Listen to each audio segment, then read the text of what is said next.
We're going to stand and face Jerusalem and open up.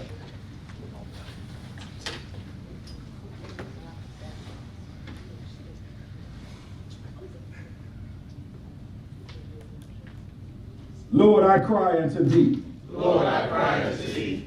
Make haste unto me. Make haste unto me.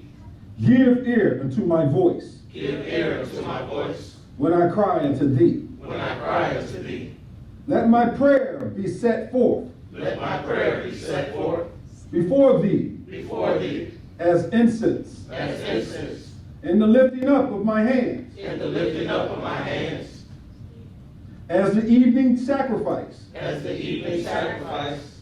Set a watch, O Lord. Set a watch, O Lord. Before my mouth. Before my mouth.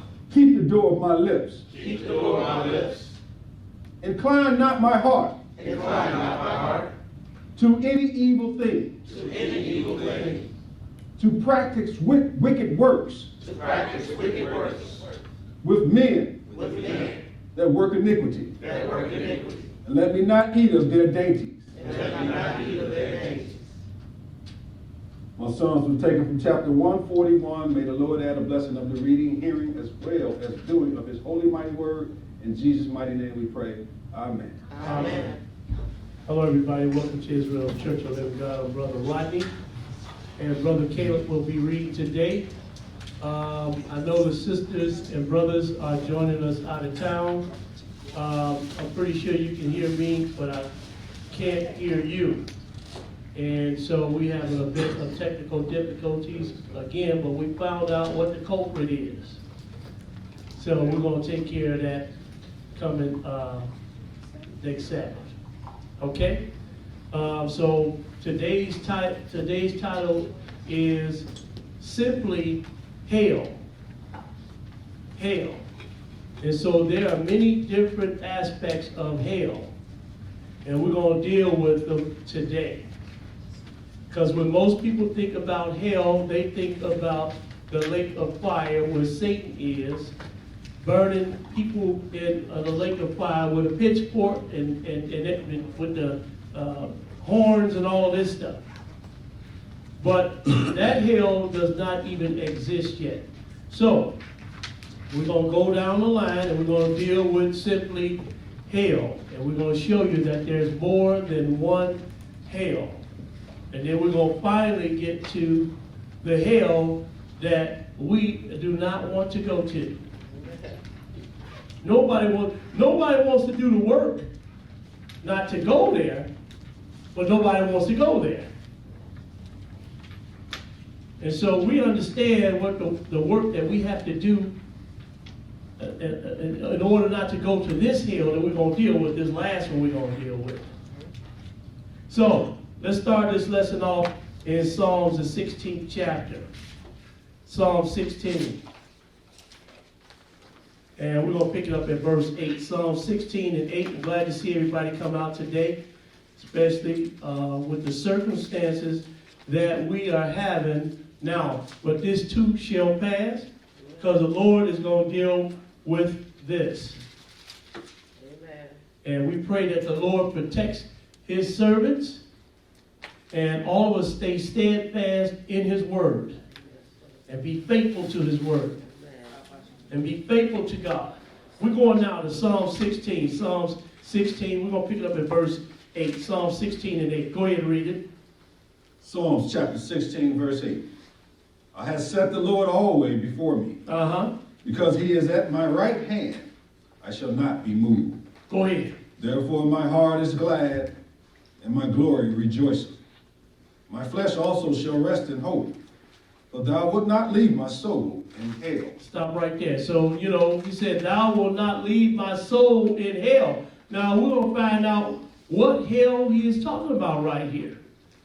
For thou wilt not leave my soul in hell. Go ahead and read.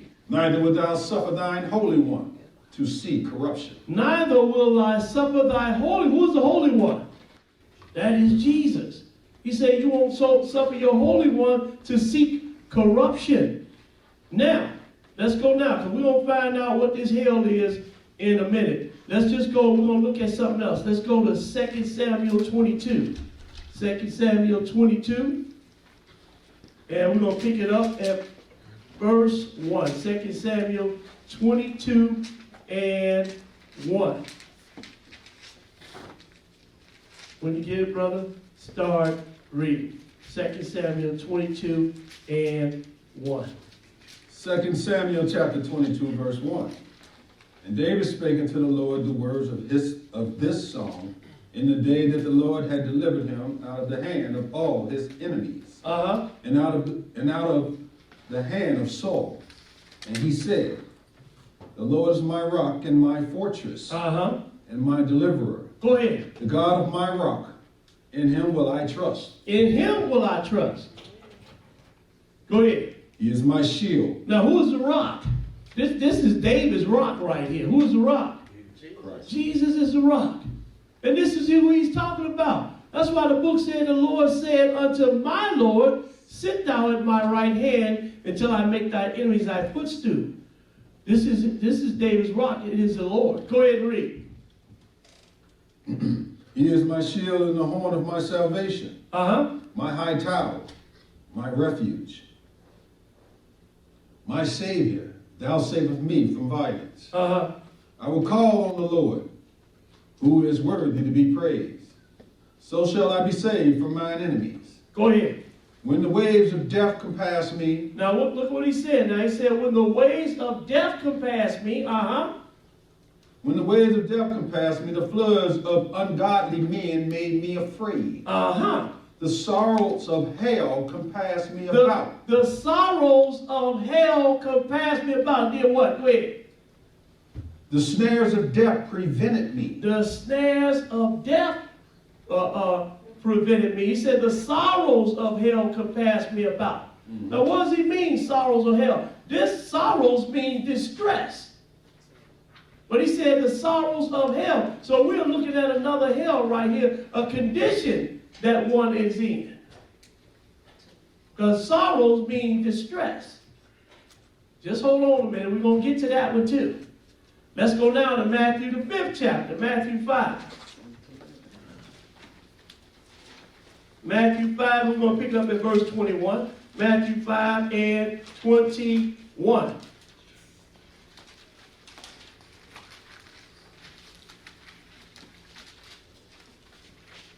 Matthew 5 and verse 21. When you get it, brother, start reading. Yea. Matthew chapter 5, verse 21. Ye have heard that it was said by them of old time, thou shalt not kill. And whosoever shall kill shall be in danger of judgment. But I say unto you, that whosoever is angry with his brother without a cause shall be in danger of judgment. And whosoever shall say to his brother, Raca, shall be in danger of the council. But whosoever shall say, thou fool, shall be in the danger of hellfire. Whosoever shall say, thou fool, shall be in danger of hellfire. You just saw 3 different hells right here. I'm going to show you a 4th one in a minute. And it's probably going to surprise some people. But we just looked at 2 different hells, or 3 different hells right here. You looked at one, he said, the Lord shall not suffer thine Holy One to seek corruption in hell. David said, the sorrows of hell have compassed me. And now we're looking at being in danger of hell fire. That's 3 right there. So we're going to break this down for you a little bit. Let's go now. Because I'm going to promise you that one, that hell fire, you don't want no parts of that. You don't want no parts of that. Let's go now. Because, some people think that Jesus went down in hell and was preaching to dead people. First of all, hell don't exist, and anybody that died is still in the grave. They have not been turned into a spirit. And if there was such a thing, they have already received their reward. If you're in hell, in the lake of fire, you're not coming out of there. You are not coming out of there. So why would God send Jesus into the lake of fire to preach to people that's in hell already? Why would he do that? They got their reward already. So we know that according to the Bible they're not, if there was somebody in heaven already, why would God bring them back down to judge them? They've already been judged already. Same thing with hell. Why would the Lord send Jesus, his son? If he was going to do something, he just sent an angel. Angel, go down into hell and preach to those spirits in the prison. Why would he send Jesus? Why would he do that? So, but let's go and deal with this for a minute. So let's go to 1 Peter, the 3rd chapter, 1 Peter 3. 1 Peter 3, and we're going to pick it up at verse 18. 1 Peter 3 and 18. Everybody got it? Go ahead and read. 1 Peter 3, verse 18. For Christ also hath once suffered for sins, the just for the unjust. So, Christ, he suffered for the sins of men. He didn't sin. So, but he suffered for the sins of men. Go ahead and read. That he might bring us to God, being put to death in the flesh, but quickened by the Spirit. Go ahead. By which also he went and preached unto the spirits in prison. See, that's where they get this from. He went down in hell and he preached to the spirits in prison. Men have not been turned to spirits yet. Jesus is the only one that has been turned into a spirit right now. But all that have died are still in the grave. They haven't made their change yet. Job even told you, hide me in the grave until my change come, till thy wrath be past and my change come. And the change has not come. You know how I know the change hasn't come yet? Because we would see people coming up we would have been seeing people come up out of the grave and walking around. So when Jesus came up out of the grave, what did he do? He was out walking around. Say 500 people seen him over 40 days. And that's how we will look once we come up out of the grave or you get turned into a spirit. You're going to walk around, people are going to be able to see you. Does that make sense? Because he's going to change our foul body and fashion it like unto his glorious body. And so when he came out the grave, men saw him. But anyway, verse 20, go ahead and read it. 20. Which sometimes were disobedient. When once... I'll tell you what, start at verse 19 again. Let me stop elaborating so much. 19. Yes. By which also he went and preached unto the spirits in prison, which sometimes were disobedient, when once the long suffering God waited in the days of Noah, while the ark was a preparing, wherein few, that is, 8 souls were saved by water. Now look at what we just read. He said, by which also he went and preached unto the spirits in prison. Now we're going to show you what his prison is. So he said, which sometimes were disobedient. Now, just think about that for a minute. Somebody in hell and they still being disobedient. When people go to the lake of fire, it's going to be weeping and gnashing of teeth. Ain't going to be no disobedient to. Bring it out, bro. Who you going to be disobedient to? If you're going to be disobedient, if you're disobedient, then God have already given you your punishment. You can do what you want to do in that fire now. That's right, bro. Because you're not being disobedient to God no more. So we're not talking about man's spirit. We're talking about angel spirits right here. By which also he went and preached unto the spirits in prison, which sometimes were disobedient, when once the long suffering of God waited in the days of Noah. Now wait a minute now. Jesus preached to these spirits in the days of Noah? That's right. Because Jesus was once Jehovah. Now look at what he said. While the ark was preparing. Everybody got the picture? Come on.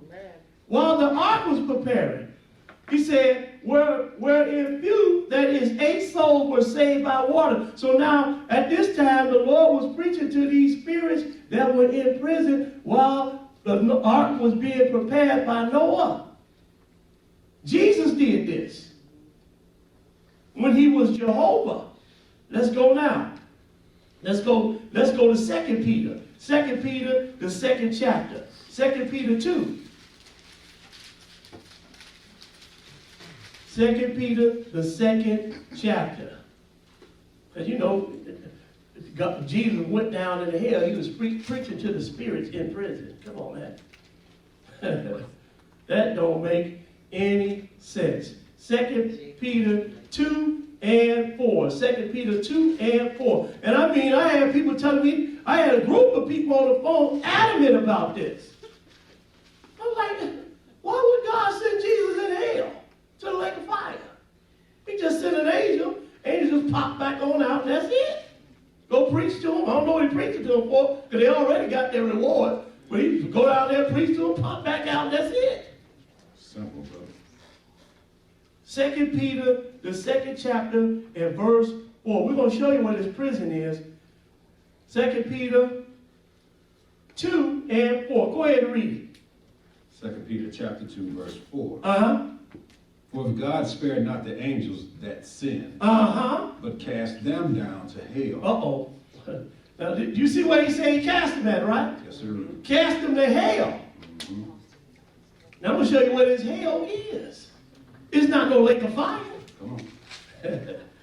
For if God spared not the angels that sinned, but cast them down to hell, And delivered them into chains of darkness, to be reserved into judgment, and spared not the old world, but saved Noah, the eighth person, Go ahead. a preacher of righteousness, bringing in the flood upon the world of ungodly. So we're dealing with the same time that we were dealing with in 1 Peter, the 3rd chapter. Peter is recanting what he said about Noah, but then he's telling you, if God spared not the angels sin, but cast them down to hell and delivered them into chains of darkness. This is the prison that they are in right here. Chains of darkness. This is the prison. He delivered them into chains of darkness to be reserved until judgment. But what is this hell that he sent them to? The chains of darkness, that's the prison that they're in. Sir. They can see us, but we can't see them. Thank God. Because you wouldn't know which one is a righteous spirit or a spirit from the Lord or a spirit from Satan. We wouldn't even know the difference. He just walk up to you, be nice and kind to you and everything. Next thing you know, you're on your way to sinning and going to hell.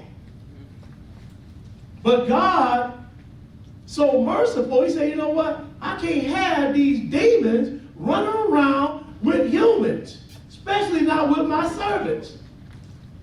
So I'm going to put these angels that fell from heaven under chains of darkness. This is the prison that they are in. Chains of darkness. Now look at this hell that he cast them down to. Let's go now. We finished that verse 5, right? No, sir.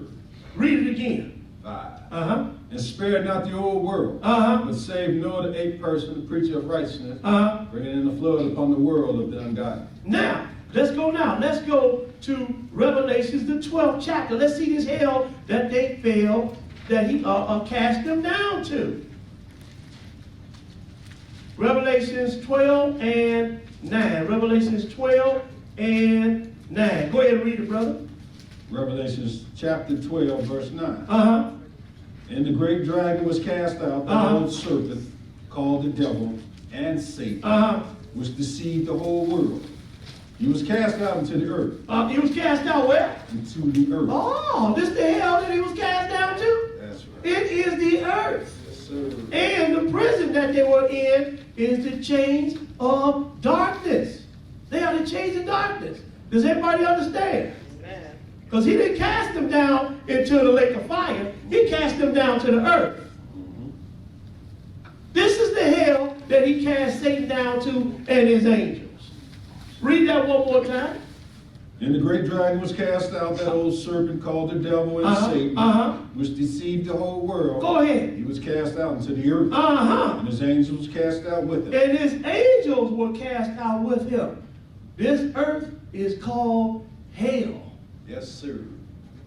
It's also called heaven too. Come on. That's why we got good and we got evil on this planet, right? On this earth, we in hell, and we're also in heaven. The book calls it this earth, and we got We got righteousness and we got sin. Take your choice. Teach. Which one you want? Go ahead and read. Verse 10. Uh-huh. And I heard a loud voice saying in heaven, now is come salvation and strength Uh-huh. in the kingdom of our God and the power of his Christ. Go ahead. For the accuser of our brethren is cast down, Uh-huh. which accuseth them before our God day and night. Skip to verse 12. Skip to verse 12. Go ahead. Therefore, rejoice ye heavens, and ye that dwell in them. Uh-huh. Woe to the inhabitants of the earth. Woe unto the inhabitants of the earth. Why? And of the sea. Uh-huh. For the devils is come down unto you. Oh, this is that hell that he cast Satan down to and his angels? It is the earth. Go ahead and read. Having great wrath, Uh-huh. because he knoweth that he have but a short time. You don't see Satan say, no, I don't. You don't see Satan saying that, do you? The book says he knows that he has but a short time, and he ain't said nothing. That's how we know who's running this. The Lord is running this. God is running this. Now, let me just, because I'm just going to throw this in the lesson real quick. Luke the 10th chapter, Luke 10. Luke 10, and we're going to pick it up at verse 17. Luke 10 and 17. Because Jesus is the one who was there when he was cast out. He's the one who cast him out. Luke 10 and verse 17. Luke 10 and 17. Go ahead and read. Luke chapter 10, verse 17 Uh-huh. states, and the 70 returned again with joy, saying, Lord, even the devils are subject unto us through thy name. Uh-huh. And he said unto them, I beheld Satan as lightning falling from heaven. Wait a minute. He said, Jesus saying this now. Yes, sir. I beheld Satan as lightning fall from heaven. Was he Jesus then? No, he couldn't have been Jesus then, because flesh and blood cannot inherit the kingdom of God. When Jesus went to the third heaven, he was spirit. And he wasn't Jesus when he beheld Satan, because Satan got cast out before man was even created. That's right. So how can he behold Satan fall like lightning to the earth, except he was there? And we know Jehovah was there. Come on. The rock, he was there. Does everybody understand? Amen. Read that verse one more time. Yep, 17. Uh-huh. And the 70 returned again with joy, saying, Lord, even the devils are subject unto us through thy name. Uh-huh. He said unto them, I beheld Satan as lightning falling from heaven. I beheld Satan as lightning fall from heaven. Uh-huh. Behold, I give unto you power to tread on serpents. Oh, we're gonna stop right there. We're gonna stop right there. Let's go now. Let's go to Acts, the second chapter, because we're gonna deal with another hell right here. So remember, he said, "Thou wilt not leave my soul in hell, neither shalt thou let thy Holy One suffer corruption." We at Acts 2, and we're gonna pick it up at verse 22. Acts 2 and 22. Let's see whom David was talking about, because he wasn't talking about himself. He wasn't talking about himself. Who is the Holy One of Israel? Jesus. Jesus is the Holy One of Israel. Acts 2 and 22. You mean tell me David knew about Jesus? That's right. Why? He is the root and the offspring of David. The root and the offspring of David. Acts 2 and 22. Go ahead and read it. Acts chapter 2, verse 22. Ye men of Israel, hear these words. Jesus of Nazareth, a man approved of God among you, by miracles and wonders and signs, which God did by him in the midst of you, as ye yourselves also know, him being delivered by the determinate counsel and foreknowledge of God, ye have taken and by wicked hands have crucified and slain. See, so he's telling them about who they have slain. He just slain the just one. The Holy One of Israel. Y'all just slain him. Go ahead and read. 24. Uh-huh. Whom God hath raised up, having loosed the pains of death. Wait a minute now. He said, whom God have raised up and loosed the pains of death. So first, he was slain, right? When he was slain and he died, where did he go? Into the grave. He didn't go into the lake of fire. He went into the grave, right? But then God raised him up. Go ahead and read. Because it was not possible that he should be holden of it. Uh-huh. For David speaking concerning him, I foresaw the Lord always before my face. Uh-huh. For he is on my right hand, that I should not be moved. Go ahead. Therefore did my heart rejoice and my tongue was glad. Uh-huh. Moreover, also my flesh shall rest in hope. My flesh shall rest in hope. Why? Go ahead. Because thou wilt not leave my soul in hell, Uh-huh. neither wilt thou suffer thine Holy One to see corruption. Neither will thy suffer thy Holy One to see corruption. We read this in Psalm the 16th chapter, right? Now let's look at who he was talking about. And we're going to find out exactly where Jesus went. We skip down to verse 31. Skip to verse 31. Go ahead and read. He seen this before, spake of resurrection of Christ. Uh-huh. Spake of the resurrection of Christ, that his soul was not left in hell, Uh-huh. neither his flesh did see corruption. So we know now who David was talking about. He was talking about Christ. He said this before, spake of the resurrection of Christ, that his soul was not left in hell, neither his flesh did see corruption. Go ahead and read. Verse 32. Uh-huh. This Jesus have God raised up, Uh-huh. whereof we all are witnesses. Whereof we all are witnesses. So now, what does he mean then? That his soul was not left in hell, neither his flesh did seek corruption. What hell is this that we are dealing with? What hell is this? We know it's not the lake of fire. We know there's not no state or condition or he in distress. Because if you go to this hell right here, the distress and everything is over. Your love, hate, everything is over with.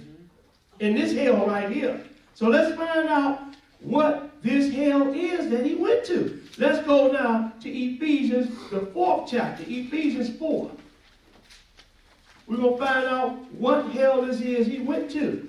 Ephesians 4, and we're going to pick it up at verse 8.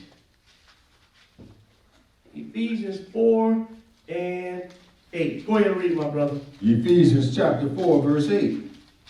Wherefore he saith, when he ascended up on high, Uh-huh. he led captivity captive, Uh-huh. and gave gifts unto men. Go ahead. Now that he ascended, what is it but that he also descended first into the lower parts of the earth? Into the lower part. What is this lower parts of the earth? Somebody just said, you weren't supposed to say that. Not yet. So, because people think that Jesus went down somewhere into a place called Sheol.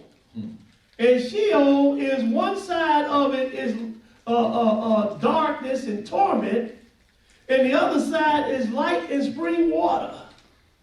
And this is where Jesus went.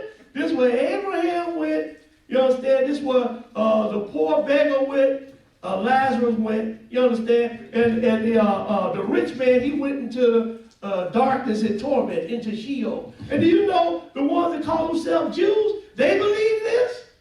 They the one who started this. And now you got other people saying this. You don't find nowhere in the Bible no place called Sheol. If you want to say Sheol means, well, I'm going too fast. I'm going a little bit ahead of myself. Just everybody hanging there with me. We ain't going to be here long. Keep reading, brother. What verse you at? Verse 10. Uh-huh. He that descended is the same also that ascended up far above all heaven, Uh-huh. that he might fill all things. Now, so first though, he went into the lower parts of the earth. So this supposed to be some Sheol where it's light on one side, light and spring waters on one side, and darkness and torment on the other side. Now, let's go now, because we're going to read about that in a minute. We're going to Ezekiel. Let's see what these nether parts of the earth is. Let's go to Ezekiel, the 32nd chapter. Ezekiel 32. Let's see what this nether parts of the earth is. Ezekiel 32. And we're going to pick it up at verse 17. Ezekiel 32 and 17. Let's find out what this nether parts of the earth is, or this lower parts of the earth is. Ezekiel 32 and 17. Go ahead and read it. Ezekiel chapter 32, verse 17. Uh-huh. It came to pass also in the 12th year, in the 15th day of the month, that the word of the Lord came unto me, saying, Uh-huh. Son of man, wail for the multitude of Egypt, and cast them down, Uh-huh. even her, and the daughters of the famous nations, Go ahead. until the neither parts of the earth. Wait a minute. It said to the neither parts of the earth, just like we see Jesus was cast down where? Into the lower parts of the earth. Now it says that Son of Man, wail for the multitude of Egypt, and cast them down, even her, and the daughters of famous nations unto the nether part of the earth. What is this nether part of the earth? What are we dealing with? And look at what he's going to call this nether part of the earth. Go ahead and read it. With them go down into the pit. With them that go down where? To the pit. To the pit. What is this pit right here we dealing with? So it's called the nether parts of the earth, and this is also called a pit. Now look at what else the Bible's going to call it. I want everybody to pay attention to what we are dealing with right here. Go ahead and read it. Whom dost thou pass in beauty? Uh-huh. Go down, and be thou laid with the uncircumcised. Uh-huh. They shall fall in the midst of them that are slain by the sword. Now he said they're going to fall in the midst of them that are slain by the sword. Now where do people go that have been slain by the sword? They go to the grave, right? Yes, sir. Go ahead and read. She is delivered to the sword. Draw her and all her multitude. Uh-huh. The strong among the mighty shall speak to him out of the midst of hell. Out of the midst of what? Hell. What hell is this? Have they gone to the lake of fire that was slain? What verse you at, brother? 21. Read that again. Because we just read about that they have been slain. They went down into a pit. Now he said they went down to hell. Before that he said that these are parts of the earth. Bring it, brother. Jesus went to the lower parts of the earth. But now, this neither part of the earth, this pit is called hell. Read that verse one more time. What verse you at? 21. Read it. The strong among the mighty shall speak to him out of the midst of hell. Uh-huh. With them that help him. Go ahead. They are gone down. They lie uncircumcised, slain by the sword. Now, these ones that's been slain by the sword, they are dead. And they went down into hell, to a pit. Go ahead and read. Asher is there, and all her company. Go ahead. His graves are about him. Wait a minute. You see what he just called it now? He said her graves, his graves are about him. First it's called the nether parts of the earth. Then it's called a pit. Then it's called hell. Now it's called grave. Sure enough. And this is the hell that Jesus went down to, or the lower parts of the earth that Jesus went down to. This is the one he said, I'm not going to suffer thy Holy One to seek corruption in hell. It is the grave. Does everybody understand? That's what we are dealing with right here. The grave. It is called hell. It is called pit. It is called the lower part of the earth. It is called the neither parts of the earth. It is the graves. And Usher is there, and all her company. His graves are about him. All of them slain, fallen by the sword. all of them are slain, fallen by the sword. And when men are slain with the sword, they go down into the grave. Sure enough. And this is the hell that they go to. Because when you go to this place, you can't think no more, hear, see, speak, talk, love, hate, none of that. That is hell Rap. in the grave. Mhm. That is hell. Mhm. Go ahead and read. Verse 23. Uh-huh. Whose graves are set in the sides of the pit. Stop right there. Didn't we just read that? In verse, what verse is that? Where he said he went down into the pit. Verse, excuse me, y'all excuse me. I'm a little excited. Okay. 18? Thank you. So he went down into the neither parts of the earth, into a pit. Now he said, whose graves are set in the sides of the pit. And this is the hell that Jesus went down to. He didn't go down to preach to no people, dead people in hell. Some dead, some spirits, some men that had died and turned to a spirit, now they're in hell. He went into the grave. Whose graves are set in the sides of the pit. Uh-huh. And the company is round about her grave. Uh-huh. All of them slain, fallen by the sword. Go ahead. Which caused terror in the land of the living. Go ahead. There is Elam, and all her multitude round about her grave. Uh-huh. All of them slain, fallen by the sword, which are gone down uncircumcised into the neither parts of the earth. See, they gone down into the nether parts of the earth. And what is this nether parts of the earth? It is hell. Yes, sir. It is the grave. Come on. It is the pit. Yes, sir. Finish that. Which caused their terror in the land of the living. Yet have they borne their shame with them that go down to the pit. Now, skip to verse 27. Skip to verse 27. Y'all see what this hell is now? It is the grave. Verse 27. Go ahead and read it. And they shall not lie with the mighty that are fallen of the uncircumcised, Uh-huh. which are gone down to hell Uh-huh. with their weapons of war. And they have laid their sword under the heads, but their iniquities shall be upon their bones. See, they have went down into hell. Went down into the grave with their weapons under their heads. True warriors right there, right?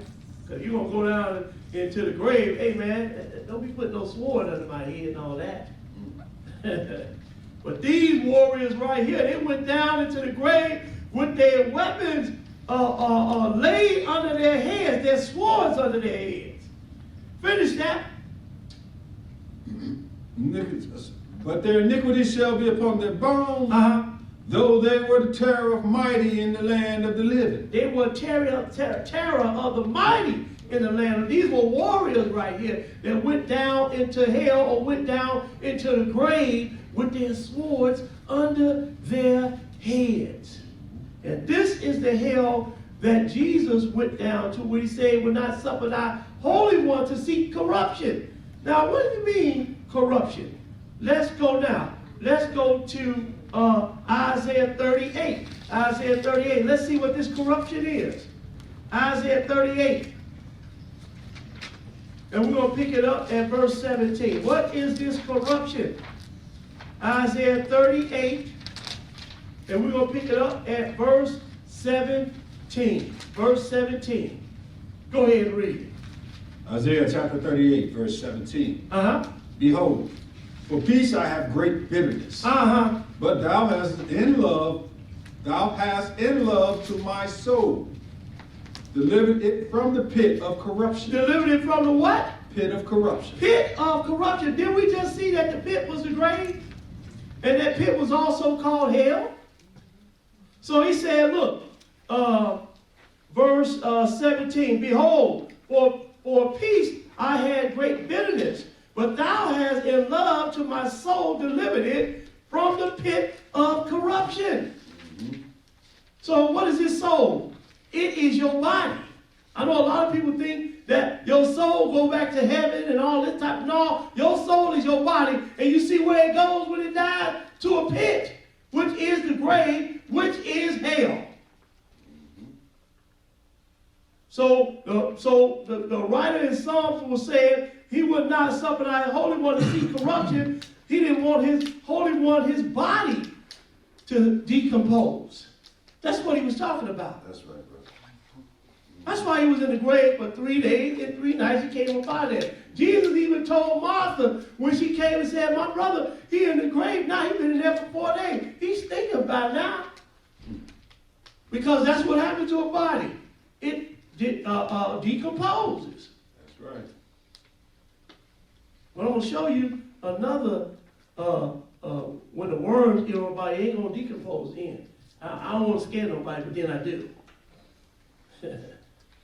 And we're going to show you another hell. What verse you stop at? I'm in the middle of 17. Go ahead and read it. Yes, sir. It says, for thou hast cast all my sins behind thy back. Uh-huh. For the grave cannot praise thee. Wait a minute. He just called this a pit of corruption. Now he said the grave cannot praise thee. So what is this pit of corruption? It is the grave. What is this grave? It is hell. Yes, sir. Yes, Go ahead and read. Death cannot celebrate thee. Uh-huh. They that go down into the pit cannot hope for thy truth. The living, he shall praise thee. Uh-huh. As I do this day. Go ahead. The Father to the children shall make known thy truth. Now we understand now what this hell is. It is a pit. It is the grave. Let's go now. We don't, because he just told you that, behold, for peace I have great bitterness, but thou hast in love to my soul delivered it from the pit of corruption. The pit of corruption, because that's what's going to happen to man once they go into the grave. They are going to corrupt. Let's go now. Let's see something else here. Let's go to Job, the 17th chapter. Job 17. Job 17, and we're going to pick it up at verse 1. Job 17 and 1. Because there are multiple hells. Not just one. I don't want to be in either one of them. But sometimes you can't help one of them. Yeah. Sometimes you can't help one of them. If you're living right now, you can't help. Because right now, with this coronavirus going on, we are in hell. Although we know the Lord got us. But some of us, like me, I got type 2 diabetes, man. I'm a little, especially start coughing and stuff. But anyway, Job 17 and 1. Job 17 and 1. Go ahead and read. Jude, chapter 17, verse 1. Go ahead. My breath is corrupt. Uh-huh. My days are extinct. The graves are ready for me. The grave is ready for me. Skip to verse 11. Skip to verse 11. Go ahead and read it. My days are past. Uh-huh. My purposes are broken off. Even the thoughts of my heart. Uh-huh. They change the night into day. The light is short because of darkness. If I wait, the grave is mine house. The grave is what? My house. My house. The grave is my house. In Ecclesiastes, the 12th chapter, I think that is, talks about men go to their long-awaited home, and the mourners go about the streets. When mourners go about the streets, that means somebody has died, right? Yes, sir. But he said, man has gone to their long-awaited home. Now you see what Job said? Read that again. Verse 13. 13. Uh-huh. If I wait, the grave is mine house. If I wait, the grave is my house. Go ahead and read. I have made my bed in darkness. Uh-huh. I have said to corruption, thou art my father. Uh-huh. To the worm, Uh-huh. thou art my mother Go ahead. and my sister. Now, because he said, look, I have said corruption, thou art my father, to the worm, thou art my mother, and my sister. Now, what is he talking about right here? He's talking about him going to the grave and the worms eating up his body. Because that's what's going to happen to dead people when they go in the grave. The worms eat you up. See, Make it clear, brother. I don't want to sound too detailed here, but still, that's what happens. You go and I remember they had a special on HBO one time, and this guy called Dr. Barton, and they was doing an autopsy, and they opened up Medgar Evers' grave, and he was still intact. Anybody see that? In fact, his son went to go see this, right? And his son was the same age as he was when he had passed away, when he was murdered. He was still intact. But I've also seen when you open up some of those tombs of the Egyptians, you see nothing in there but what? Dust and bones. What happened to them? The worms ate them. That's what happened to men. But these worms that I'm going to show you a little bit later, you don't want these worms. Because you won't be eaten up. Because I can take that right there. You won't feel that. But these worms that I'm getting ready to show you in a little bit, that's going to be weeping and gnashing of teeth. What verse you at, brother? 15. Go ahead and read it. And where is now my hope? As for my hope, go ahead. who shall see it? Go ahead. They shall go down to the bars of the pit. Now there that pit is again. Well, where's this pit? Go ahead. When our rest together is in the dust. Where's the dust at? Right. That's the ground. That's the grave. This the hell that we are dealing with. It is the grave. Now, we're going to switch gears here for a minute. So we're going to look up some definitions. Remember I told you earlier about that Sheol. So we're gonna read here because some men say Sheol, which means the grave in some instances. But then some men got some other ideas about this grave. So we're gonna switch gears here for a minute.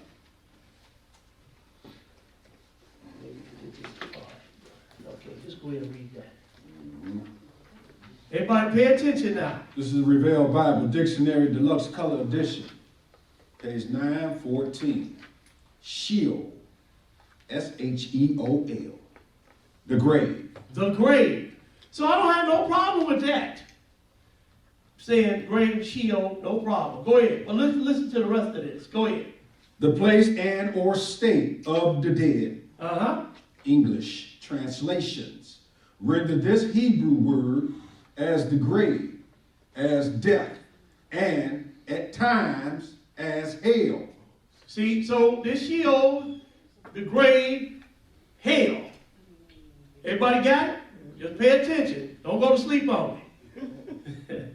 Go ahead and read. Sheol is roughly equivalent to Hades. To Hades. Now we're going to show you a little bit about this Hades too. Because some people say Hades. Go ahead. It says roughly equivalent to Hades in the New Testament. In biblical imagery, Sheol and Hades are located down under the surface of the earth. Oh, the Sheol is located down below the surface of the earth. And what's there? Go ahead. By New Testament times, the belief that Sheol was divided into compartments. Oh, wait a minute. Sheol, the grave, is divided into compartments. Occupied by the righteous. Occupied by the righteous. And the wicked. And the wicked. I'm going to put the righteous on the right hand and the wicked on the left. Is that okay? Okay. So now there's two compartments down in this Hades now. The wicked and the righteous. This Sheol, Hades. Okay, go ahead. Yeah. Occupied by the righteous and the wicked was firmly established. This view is reflected in Jesus' story of the rich man and Lazarus. Now, wait a minute. So now, this is reflected in Jesus with the rich man and Lazarus, the beggar. And we're going to read that. But before we read that, we're going to read something else. You finished with that? So see also Hades. See also Hades. So now we're going to look up Hades. For Hades, we're going to World Book Encyclopedia. We're looking up Hades now. Everybody just pay attention. Look at what Hades is. What some men say Hades is. Go ahead. Yeah. This is the World Book Encyclopedia, volume H, page 4, Hades. It says, was the god of the dead in Greek mythology. Wait a minute. You see what Hades is? It's a god, a Greek god. A Greek god of the dead. Is that what they're saying? Yes, it is. So what we got to do with that? Greek mythology. What we got to do with that? That don't have nothing to do with the Bible. Yet men use these words to talk about hell or to define hell. Now this is a Greek god of the dead. Go ahead. Yeah. It says, was the Greek god of the dead. No, hold on. Was the god of the dead in Greek mythology. Uh-huh. He ruled the kingdom of the dead. Oh, wait a minute. Mhm. He ruled the kingdom of the dead.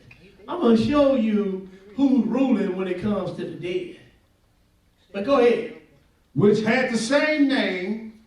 The ancient Romans preserved without change almost all the myths about Hades and his kingdom, but they called the god Pluto.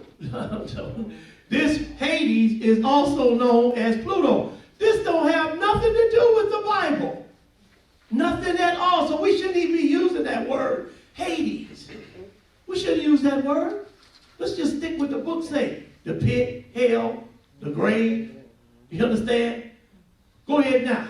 Yeah. It says the kingdom of Hades was a neutral region reserved for the souls of the people.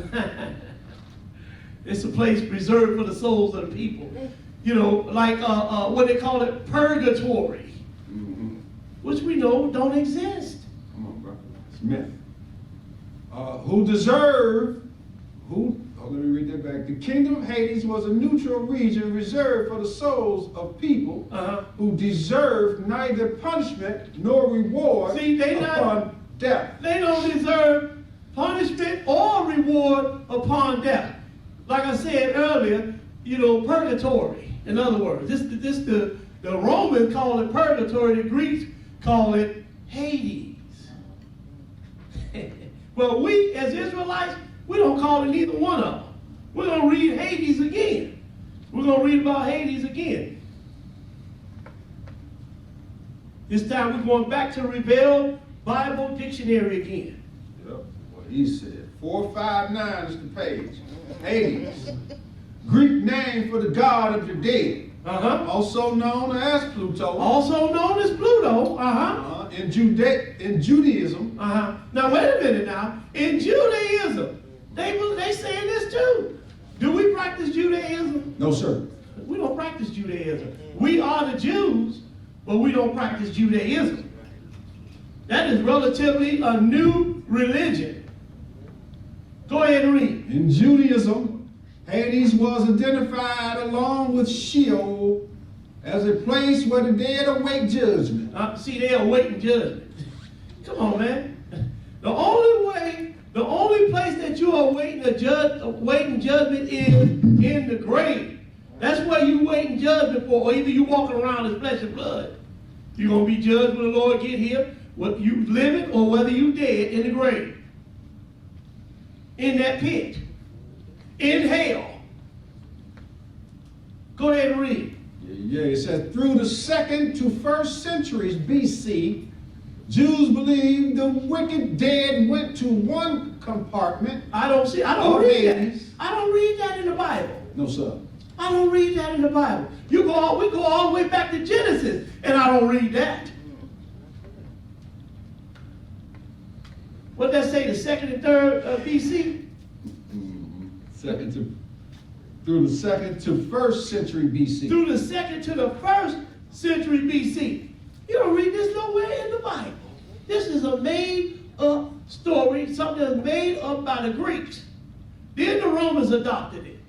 Now here we got Judaism. They have adopted this. But you can't read it in the Bible. No, sir. Go ahead and read. Jews believe the wicked dead went to one compartment of Hades and the righteous to another compartment called paradise. Called paradise. Yeah. What in this paradise? What's in this paradise? Or Abraham's bosom. Abraham's bosom. Now you know they talked about it earlier. The rich man and Lazarus, right? So now they sometimes calls this Abraham's bosom. Well, we're gonna show you where Abraham's bosom is. But go ahead and read. Goes on to say, Jesus' story of a rich man and the beggar Lazarus adopts this image to the extent that the rich man is seen in a place of torment. See, the rich man, he's seen in a place of torment. Called Hades. Called Hades. So now he on one side, on the left side, that's Hades over there in the torment, and Abraham and Lazarus being in Abraham's bosom in the other side of the compartment, where it's light and spring water. Go ahead, brother. Yeah. It says the rich man is seen in a place of torment called Hades, while the poor beggar is by Abraham's side. The term Hades occurs in the Greek New Testament in Matthew 11. And then it says English versions often render Hades as hell. It often renders Hades as hell. I don't have no problem with that. You want to call Hades hell? Fine. You want to call it Sheol? Fine. But we're talking about, the book talks about the grave. That's the hell that men go to once they die. And ain't no two compartments in there. One side is torment, the other side light spring water. And Abraham on this side, yes, sir. but the rich man, he on the other side. Come on, what sense does that make? Finish that, brother. Yeah. It says English versions often render Hades as hell. However, unlike Gehenna. Yeah. Now we done brought something else into the picture now. Gehenna. Go ahead. Hades is never used of the place of final punishment. Right. So now we're going to deal with that Gehenna in a minute. We're going to deal with that in a minute. So now, let's go look at Lazarus and the rich man.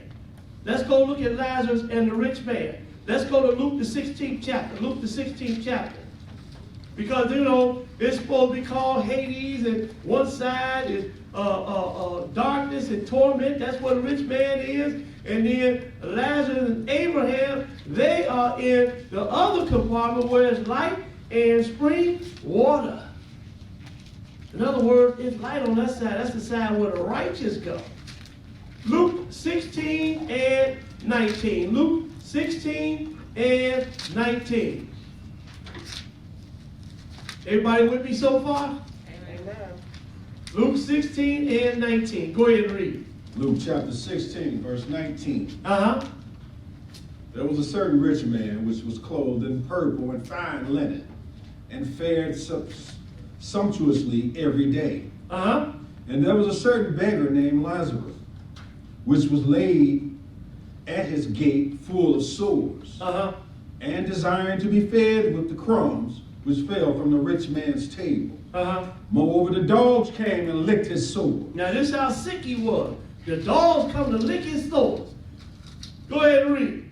Verse 22. Uh-huh. And it came to pass that the beggar died, and was carried by the angels into Abraham's bosom. Go ahead. The rich man also died and was buried. Now he said this Lazarus, he was the beggar. He was carried the angels carried him to Abraham's bosom.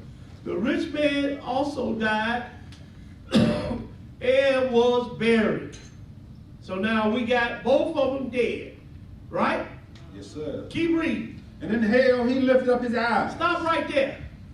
He said in hell he lifted up his eye. Now wait a minute. This could be the grave, because in this hell right here, but in the grave you ain't gonna talk, speak, see. You ain't gonna do nothing in the grave, that hell. So now he said in hell, it's telling you where the rich man is. But nobody wants to believe this. They think he is some compartment called Sheol where he's being tormented. And on the other side of that is where Abraham and Lazarus are in light and spring water. But he lifted up his eyes in hell. Go ahead and read. And excuse me. And in hell he lifted up his eyes, being in torment, and seeth Abraham afar off. Now he alive now. In this hell. This is another hell we dealing with. This ain't the grave. This ain't no state of distress. Well, he in distress, but it's too late. So I'm going to show you. Go ahead and read. And Lazarus in his bosom. So now he's looking at Abraham. He's talking to Abraham. And Lazarus seeing Abraham and Lazarus in his bosom. Where, if he in hell, then where Abraham and Lazarus that he looking at him at? I'm going to show you where he is and where Abraham's bosom and Lazarus being in his bosom, where they are. Go ahead and read. And he cried and said, Father Abraham. Now look, he crying now. I know he is, being in this hell right here. Go ahead and read. And he cried and said, Father Abraham, have mercy on me. Go ahead. And send Lazarus, that he may dip the tip of his finger in water and cool my tongue. For I am tormented in this flame. I am tormented in this flame. This ain't no grave right here. This ain't no state of being right here. This ain't, this ain't no mind thing right here, no hell where you go through stress and everything. He in stress, but it's too late because he in the flame. It's written. Now we're going to come back here in a minute. We're going to come back here in a minute. Let's show you another hell real quick, and then we're going to come back to this one. We're going to Psalm 116. Psalm 116. And we're going to pick it up at verse 1. Psalm 116 and 1. We're going to come back to the rich man and Lazarus in Abraham's bosom. Because this guy is talking from, he in hell, and he in the flame. We're in Psalm 116, and we're going to pick it up at verse 1. Psalm 116 and 1. We're going to look at another hell right here. Psalm 116 and 1. Go ahead and read it. Psalms chapter 116, verse 1. I love the Lord. Because he hath heard my voice. Praise God. Go ahead, brother. And my supplications. Because he hath inclined his ear to me. Therefore will I call upon him as long as I live. The sorrows of death compass me. Stop right there. He said the sorrows of death have compassed me. And the pains of hell got hold upon me. And the pains of hell got. See that got right there? That's what we say, Israel. That's what we say. Sure. Everybody else say, other nations say got. We say got. That's how we know who the Israelites are. They use the same language we use. Because that's what we say, don't we? We say got. Read that one more time. Yeah. The sorrows of death compassed me. And the pains of hell got hold upon me. He said the pains of hell have got hold of me. Go ahead and read. I found trouble and sorrow. Then call I upon the name of the Lord. O Lord, I beseech thee, deliver my soul. Deliver my soul. What does sorrow mean? What does sorrow mean? So we're going into Reader's Digest Encyclopedia, and we're just going to read about sorrows because this right here is a state of condition that we are dealing with. This hell right here is a state of condition. And it's right here. But it could be somewhere else. Have you thinking you in hell too? I'm going to show you that in a minute. Well, go ahead and read. This is the Reader's Digest Great Encyclopedia Dictionary. Page 1280. Go ahead. Sorrow. It says pain. Pain. Because remember he said the pains of hell had got hold upon me. The sorrow of death compassed me. The pain of hell got hold upon me. That means he's in distress. Go ahead and read. Pain or distress of mind. Distress of what? Of mind. Of mind. See, this is a state of condition that he is in. Go ahead and read. Pain or distress of mind because of loss, injury, or misfortune. An event that causes pain or distress An of mind. event that causes pain or distress of mind. Go ahead and read. The expression of grief, lamentation, mourning. To feel sorrow, grieve, lament, be sad. Now, let's go and show you a good example of this. Let's show you a good example of this. Let's go to Jonah, the first chapter. Jonah, the first chapter. And we're going to pick it up at verse 15. Jonah 1 and 15. Jonah 1 and 15. Because Jonah was in distress. He was in hell. And he's going to let you know that. Jonah 1 and 15. Go ahead and read it. Jonah chapter 1, verse 15. So they took up Jonah and cast him forth into the sea. And the sea ceased from her raging. Because, Jonah, he's trying to get away from the Lord, so he's going to jump on a ship. So when he jumped on the ship started rocking to and fro, and the people on the ship, they all got upset, and they calling on their gods, and the Lord still got that ship rocking. Jonah, he down in the hull of the ship, he down there asleep. So they're like, well, what's going on? They go down there and get Jonah. Hey, man, get up from there. Call upon your God too. Maybe he will hear us. So Jonah, here comes Jonah now. So they said, well, what's going on? He said, who are you? He said, I am a Hebrew. Well, what's going on? He said, toss me over. I don't know if I would have said that. Because what should we do? Toss me over. That's what Jonah said. Toss me over. Toss him over into the sea. I was like, no, we're going to ride this one out. But I ain't get tossed over in no sea. So now, go ahead. Look at what happened. Being Hebrew. That's right. Go ahead and read, brother. 16. Then the men feared the Lord exceedingly and offered a sacrifice unto the Lord and made vows. Now they making sacrifice and making vows to the God of Israel. Yes, sir. Because once Jonah got tossed over, the ship stopped rocking. So they're like, yep, he the one, he was the one. Now they still scared. They making sacrifice to the Lord and vow to him. The Lord know how to put fear in you. Look at this coronavirus. Got the whole world in fear. Verse 17, go ahead and read. You know how to get people's attention. Sure enough. Verse 17, go ahead and read. Now the Lord had prepared a great fish to swallow up Jonah. See, he had a fish right there waiting on him. As soon as they tossed him over. Go ahead and read. And Jonah was in the belly of the fish 3 days and 3 nights. Can you imagine that? No. Some people say, man, I had some, the Kemetic brothers call themselves Egyptology. They worship in Egyptology or whatever, Kemetic Egypt.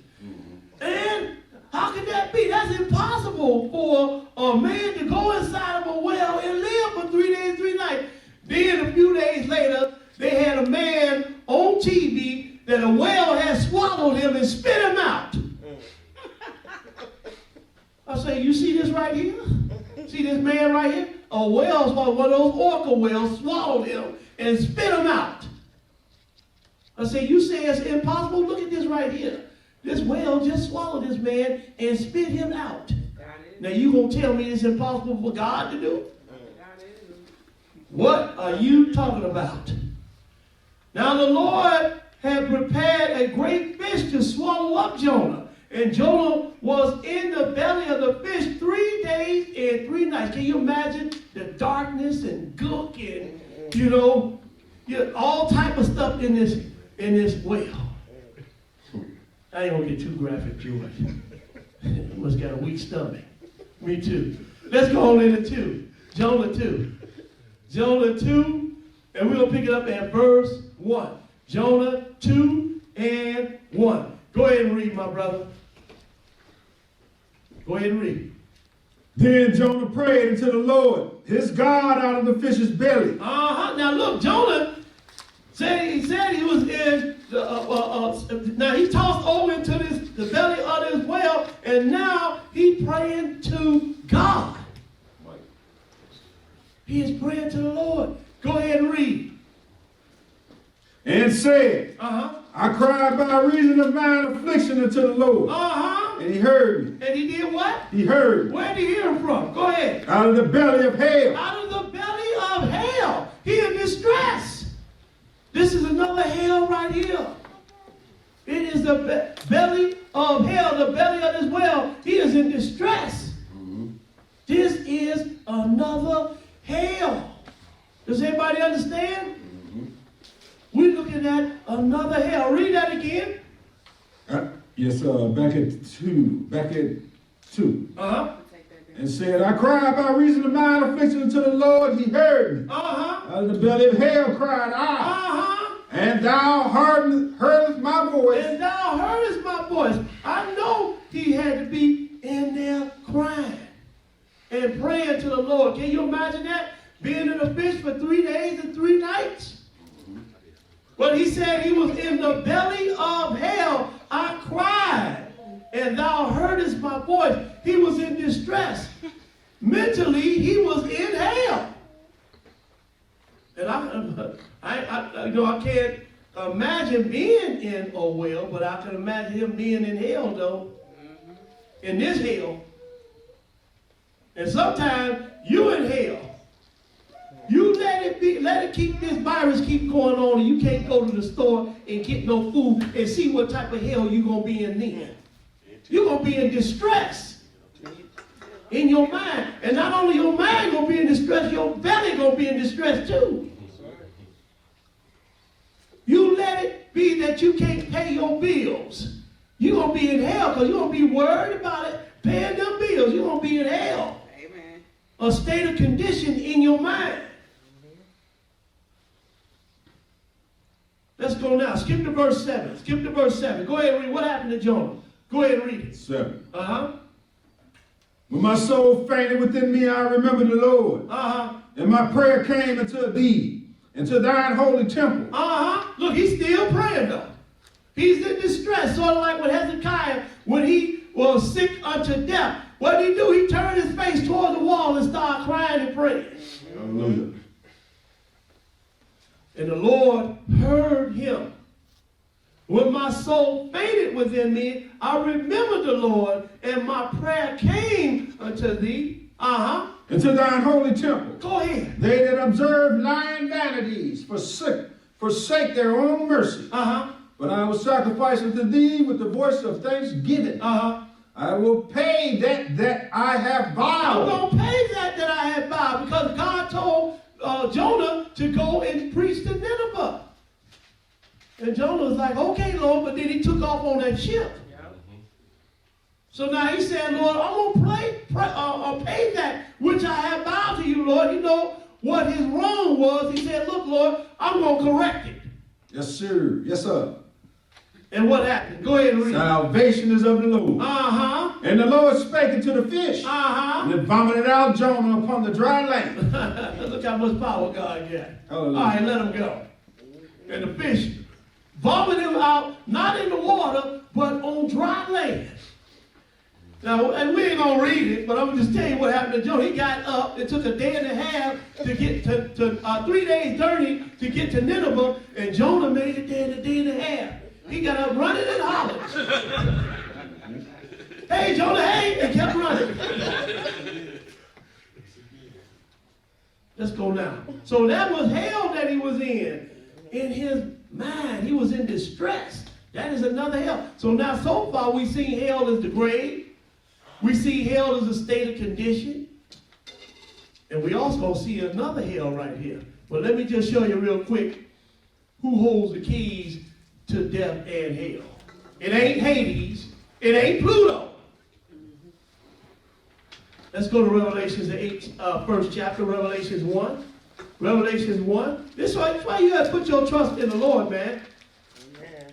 You got to put your trust in the Lord.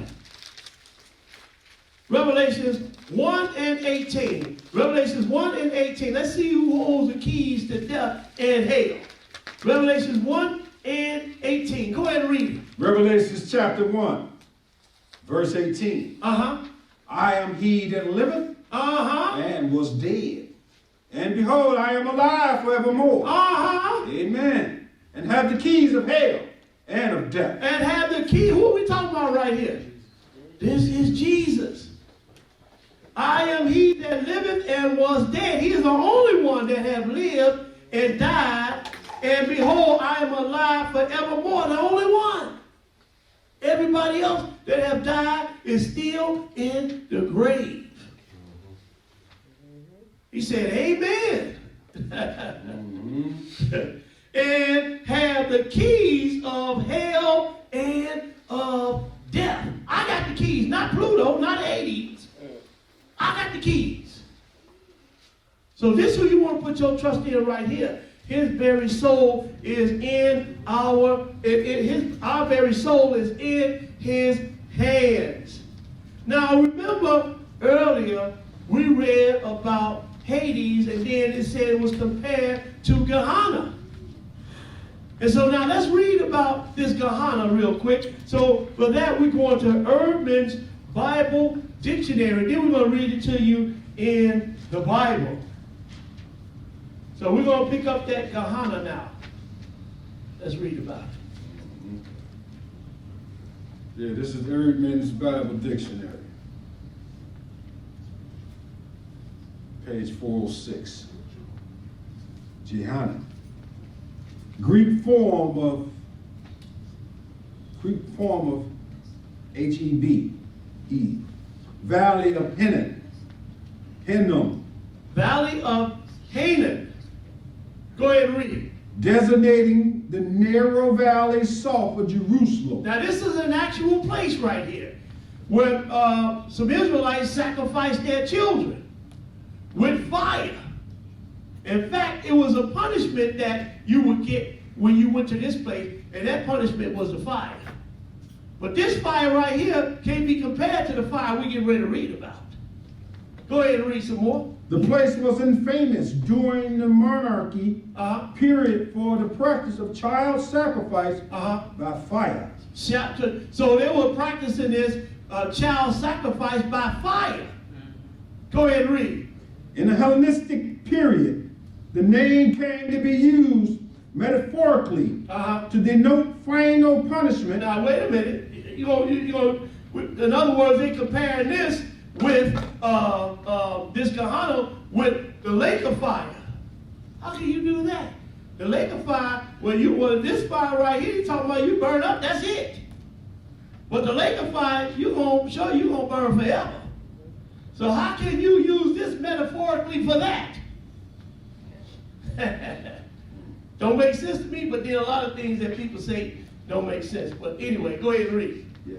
It says, in the Hellenistic period, the name came to be used metaphorically to denote final punishment by fire. And thus came to be the New Testament name for the place of eternal torment for unbelievers. See? So they using this Gehenna to be compared with eternal punishment. Go ahead and read.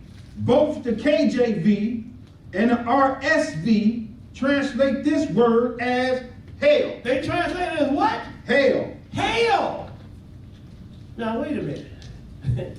You can't use this Gehenna metaphorically for hell, a final punishment. Because I'm going to show you why you can't do that. And why you should do this. Just like Hades, his name was Pluto. You shouldn't even use that word Hades because that is a Greek god of the dead. And some people still today use this word Hades to define hell. Let's go now. Let's go to Jeremiah, the 7th chapter. Jeremiah 7.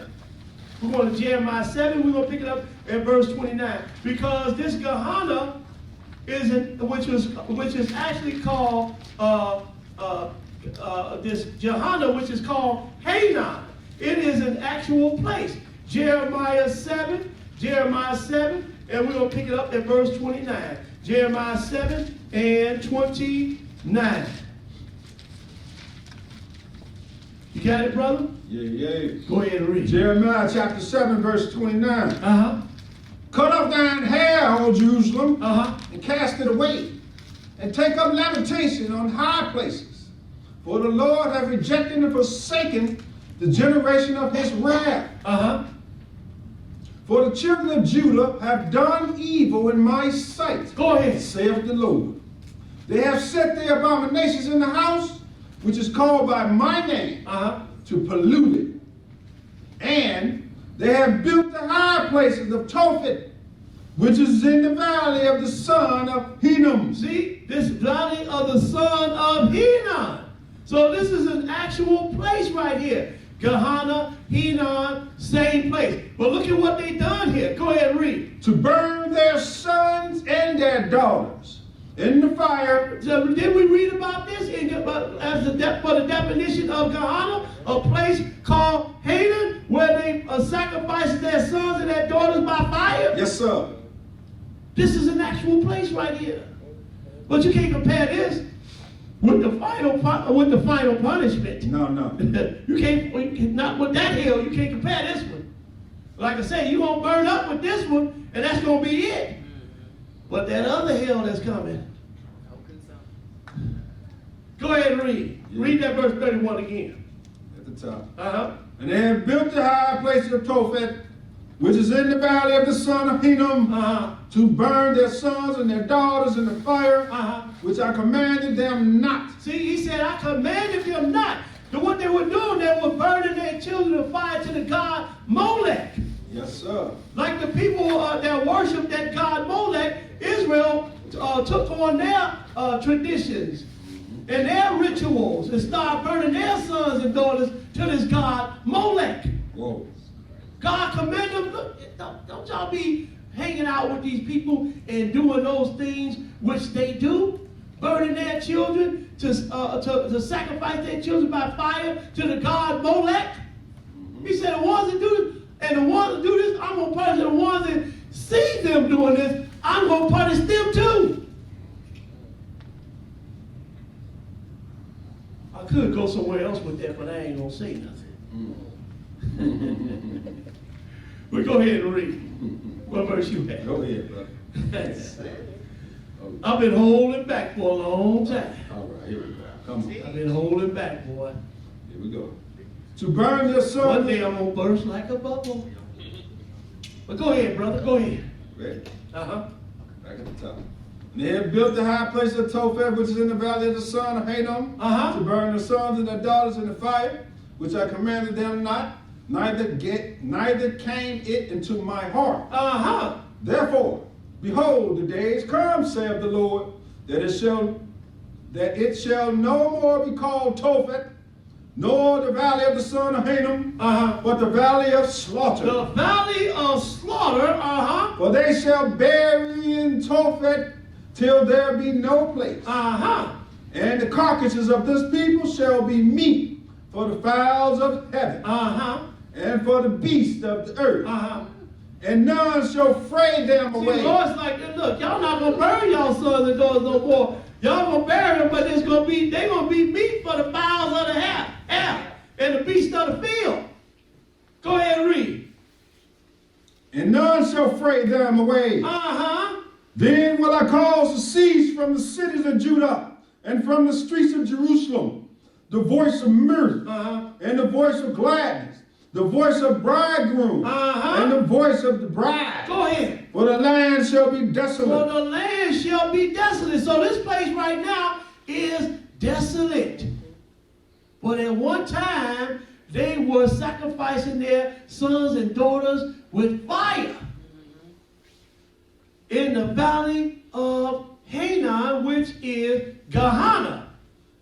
Which they try to compare this Gehenna with the final punishment. But that ain't the final punishment. Because those people that were burned with fire, Lord gonna wake them up one day. Make it plain. He gonna wake them up one day, right? Let's go now. Let's go to Matthew 10. Matthew 10. And we're going to pick it up at verse 28. Because this is the one you should be fearing right here. Matthew 10 and 28.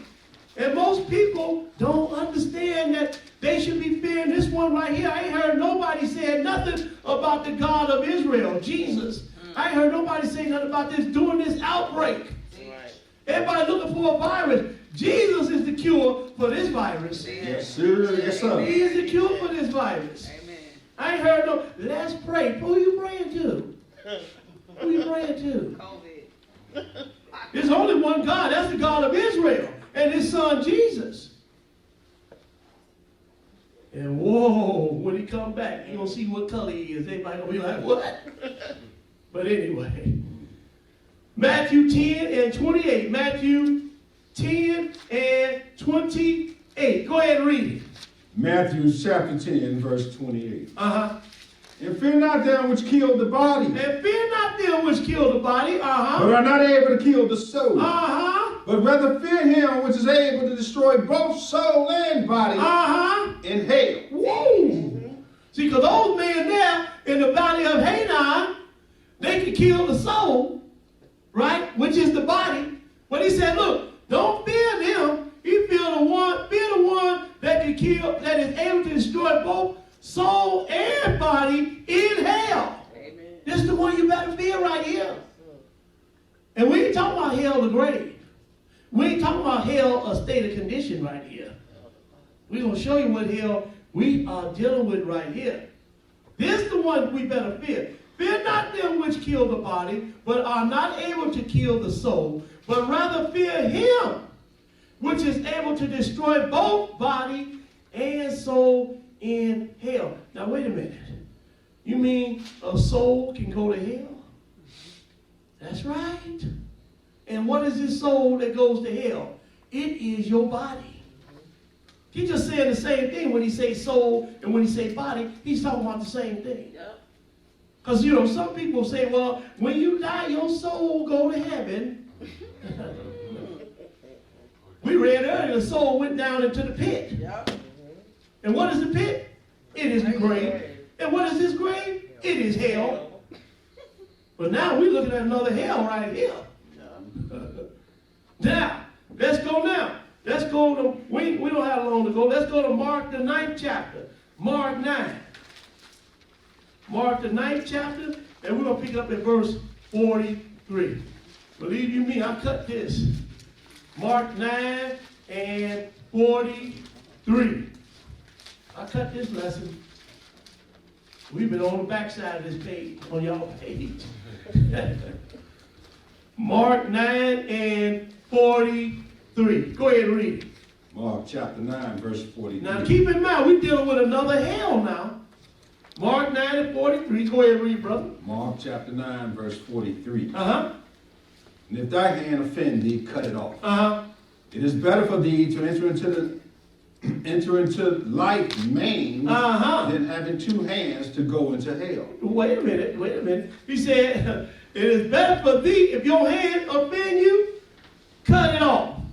It is better for thee to enter into life maimed than having two hands to go into hell. What hell is this? Go ahead. Into the fire that never shall be quenched. Into the fire that shall never be quenched. We're looking at a third heaven. Actually, we're looking at a fourth because we saw earth was called hell too. Now we're looking at a fourth one right here. Into a fire that should never be quenched. Go ahead and read. Where their worm dieth not. Their worm dieth not. Remember I told you about those worms go eat on? Well, first we read about Job talking about those worms eating on him. But then he said his body decayed. But these worms right here gonna eat on you. Your body ain't gonna decay at this time. And these worms gonna eat on you forever. I feel like a preacher up here now. Let me wipe some sweat. Getting a little hot up in here. Go ahead and read that verse one more time. 44. Uh-huh. Where their worm dieth not. Where their worm dieth not, uh-huh. And the fire is not quenched. He said that 2 times. He wants you to get this, he wants to get this message across to you because he don't want you going here, and we certainly don't want to go here. Amen. No. You don't want to go here. That first, that hell in your mind that you dealing with, you get past that. You understand? That grave, you go there, you don't know nothing. So, but this one right here, the fire is not going to be quenched in this hell. You don't want to go here. Now he done said, where this fire shall never be quenched, where the worm dieth not, and the fire is not quenched. Go ahead and read. And if thy foot offend thee, cut it off. Cut it off. Meaning, if your foot taking you to walk you to some sin, then cut off. If your right hand taking you, your right hand sinning, you understand? Cut it off. He talking about actually cut it off. He talking about stop sinning with that right hand. Don't walk to that sin with your feet. Make it plain, brother. Go ahead and read. And if thy foot offend thee, cut it off. It is better for thee to enter halt into life Go ahead. than having 2 He feet. said it's better you to enter and halt into life. What is this life that he is talking about? Because you're already living. So what is this life that he is talking about? Go ahead and read. Than having 2 feet to be cast into hell. Into the fire that never shall be quenched. Where the worm dieth not. Go ahead. This is the third And the fire time he is done not said quenched. this. This is the third time he done said this. Where their worm dieth not, and where the fire is not quenched. And if thine eye offend thee, pluck it out. He ain't telling you to pluck your eyes. Stop looking and sinning with that eye. Because the Lord said if you look on a woman and lust after her, you have sinned already in your heart. Go ahead and read. And if thine eye offend thee, pluck it out. It is better for thee to enter into the kingdom of God with one eye than having 2 eyes to be cast into hellfire. Go ahead. Where the worm dieth not, and the fire is not quenched. Keep reading. For everyone that shall be salted with fire, and every sacrifice shall be salted with salt. Salt is good, but if the salt have lost his saltness, It's talking about men right here now. He says salt is good, but if the salt have lost its saltness, wherewith will ye season it? Have salt in yourselves, Go ahead. and have peace one with another. Now, let's go now. Let's go to Luke, the 16th chapter. Let's get back to the rich man, Lazarus the beggar, and Abraham. Luke 16. Luke 16. And let's see where Abraham was. Where is Abraham's bosom? And where is this rich man? We already read he was in hell. That's plain. And he said, what I am being tormented in his flame. What did we just read? We read where the fire shall not be quenched, and where the worm dieth not. This is the hell that rich man was in right here. Where the worm dieth not, and where the fire is not quenched. But notice when he kept saying, going into life, right? It's better for you to go into life maimed, or with one eye, or with one foot, than you to go into hellfire, right? What is this life he's talking about? We had Luke 16, and we're going to pick it up at verse 24. Luke 16 and 24. Go ahead and read it. Luke chapter 16, verse 24. And he cried and said, Father Abraham, have mercy on me, and send Lazarus. I'll tell you what, back up. I did this last time. Back up to verse 23. Let's read that again. 23. Go ahead and read it. And in hell he lift up his eyes, being in torment, and seeth Abraham afar off, and Lazarus in his bosom. Now wait a minute. So now he said he's in torment. Now where is his torment at? It is in hell, right? Because it say he lifted up his eyes in torment. He in hell. So if he in hell, then where's Abraham and Lazarus then? Let's find out. Keep reading. They ain't in no compartments. I tell you that under earth.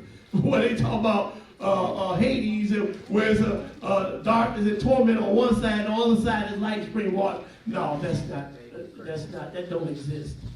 They're not there. But go ahead and read. Verse 24. And he cried and said, Father Abraham, have mercy on me, and send Lazarus, that he may dip the tip of his finger in water, and cool my tongue. And cool my tongue. Why? For I am tormented in this flame. I am tormented in this flame, where the worm dieth not, and the thirst is not quenched. Where is that? That is the lake of fire. Where the worm dieth not, and the thirst is not quenched. Go ahead and read. 25. Uh-huh. But Abraham said, Son, remember that thou in thy lifetime receivest thy good things, Uh-huh. and likewise Lazarus evil things. Uh-huh. But now he is comforted, Uh-huh. and thou art tormented. Go ahead. And beside all this, between us and you, there is a great gulf fixed, Uh-huh. so that they which would pass from hence to you Uh-huh. cannot, neither can they pass to us. Now look what he said. Now he said, and besides all this, between us and you, there is a great gulf fixed, so that they which would pass from hence to you cannot. So in other words, where we are, we can't get to you. Neither can you get to us, because there's a great gulf fixed. But look, he talking to Abraham in his flame. He in the flame in hell, and Abraham is somewhere else. And they talking. Now I'm going to show you something in a minute. What verse you at? Back at 26. And besides all this, between us and you, there is a great gulf fixed, Uh-huh. so that they which would pass from hence to you Uh-huh. cannot, Go ahead. neither can they pass to us Uh-huh. that would come from thence. Uh-huh. Then he said, I pray thee, therefore, Father, Uh-huh. that thou wouldst send him to my father's house. Go ahead. For I have 5 brethren, Uh-huh. that he may testify unto them, Uh-huh. lest they also come into the place Go of tell torment. my brothers that they don't come to this place. Oh, no. First of all, I can't put no water on your tongue and quench your thirst. So you stuck. But then the man looked it up from heaven, from hell, and said, look, I got 5 brothers. Go to my house and tell them so that they don't come to this place. That is really something. He's still thinking about his family. Because ain't nothing he can do. He in hell, that's it. Can't come up out of there. But go and tell my family members that they don't come to this place. And that's what we have been doing. We have been telling our family members so that they don't go to this place. Amen. We don't want to go here. Neither do we want our family members to go here. Playing, brother. Go ahead and read. 29. Uh-huh. Abraham saith unto him, they have Moses and the prophets. What? They got Moses and the prophets. What about, I'm a New Testament Christian. He didn't say go tell, go and tell the apostles or go ask the apostles anything. He said they got Moses and the prophets. Yes, it is. So what should we be doing then? Read Moses and the prophets. And we're blessed even to understand the New Testament. Because you start reading some of Paul's writing, boy. That's why Peter said Paul's writing is hard to be understood. They that are unlearned, they rest in it, they twist it to their own destruction. But you see what he told them to go? He said, hey, they got Moses and the prophets. Let them go hear them. Read that again. Yep, 28. Uh-huh. For I have 5 brethren that he may testify to them, lest they also come into this place of torment. Uh-huh. Abraham saith unto him, Uh-huh. they have Moses and the prophets. Go ahead. Let them hear them. Let them hear them. Didn't say let them go hear the apostles. He said Moses and the prophets. Go ahead and read. And he said, Nay, Father Abraham, but if one went unto them from the dead. Wait a minute. He said, but nay, Father Abraham, if one went to them unto them from the dead. Who went to them from the dead? Jesus. Jesus went to them from the dead. He came up out that grave and was seen of 500 people. Over 40 days, 50 days, the book says.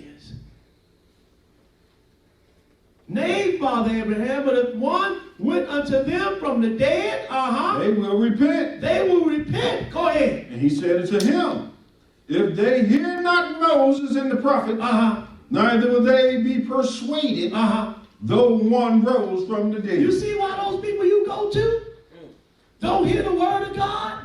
They ain't even hearing the prophets. Neither are they hearing Jesus. They're not even hearing Jesus. They say they believe in Jesus, but then they show up in church on what day? First day of the week, on Sunday. And they say they worshiping Jesus. Jesus said, I'm coming down to the earth to reign. What they say? They going to heaven. Whoa. So now Jesus came from the grave and trying to persuade men. They not trying to hear him, so you know they not going to hear the prophets neither. That's why they run around talking, I'm a New Testament Christian, and then don't even believe that. Because the apostles ain't never told you that you was going to heaven, to the third heaven. They ain't never said that. They ain't never told you that, look, the Sabbath day is the first day of the week. They never told you that. Let's go now. Let's go to Revelation 19 chapter, because I want to show you something, and then we're going to end this. Revelation 19, well, we're not going to end it because we got a few more scriptures, but we're going to deal with this we're dealing with this last hell here, I should say. Revelation 19.